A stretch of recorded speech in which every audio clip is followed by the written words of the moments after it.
Alam nyo bang pag may handaan, saka lang ako nakakatikim ng ganitong ulam. Sikat nga kasi tong ulam na to pag may mga okasyon na sineselebrate. At ngayon nga't natry ko na nga gawin, kaya naman kahit walang okasyon ay talaga namang makakakain na ako niyan. Napakadali lang naman kasi niyang gawin. So ayan, ito nga yung mga ingredients na ginamit ko. Dahil paborito nga ng anak ko yung patatas, kaya naman hahaluan ko nga siya ng patatas. Nung mabalatan ko na at mahiwa yung patatas ay papakuluan ko nga muna. At habang hinihintay ko ang lumambot dyan yung patatas ay hiniwa-hiwa ko na nga yung chicken breast. Bali pinadibon ko na pala yan sa palengke nung binili ko. Pagkatapos ko ang mahiwa yung chicken ay nilagay ko naman dito sa food processor para nga magiling ng pino. Napapadali talaga ng food processor ang ating pagluluto. So ayan, after ko ang magiling yung chicken na ito na nga yung kinalabasan. O diba, ang ganda ng pagkakagiling niya, pinong-pino talaga. Kaya naman bet na bet ko talaga itong food processor na to. Kasi bukod sa napapagaan niya yung buhay ko, ang ganda-ganda pa ng kinakalabasan ng mga niluluto ko. At maglalagay nga rin pala ako dito ng bawang at sibuyas, kaya naman nagbalat na nga ako dyan. Saka ko naman nilagay sa food processor para nga magiling. Nilagay ko na nga rin pala yung pinakuluan kong patatas.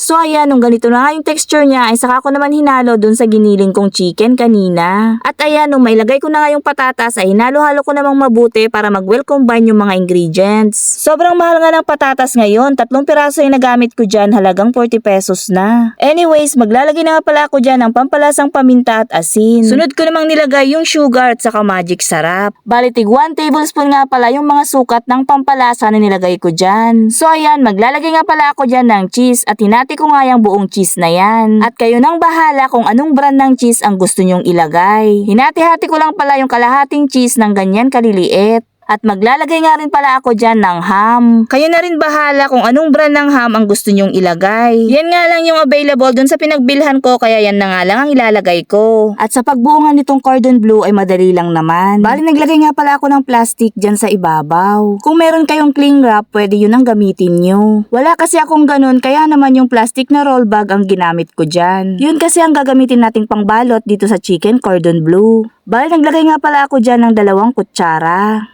Pagkatapos ay plinatin ko lang siya ng ganyan. Saka ko naman nilagay yung ham and cheese sa ibabaw. Pagkatapos ay niroll ko lang. Medyo nahirapan nga ako sa pagro-roll dyan pero carry bells naman.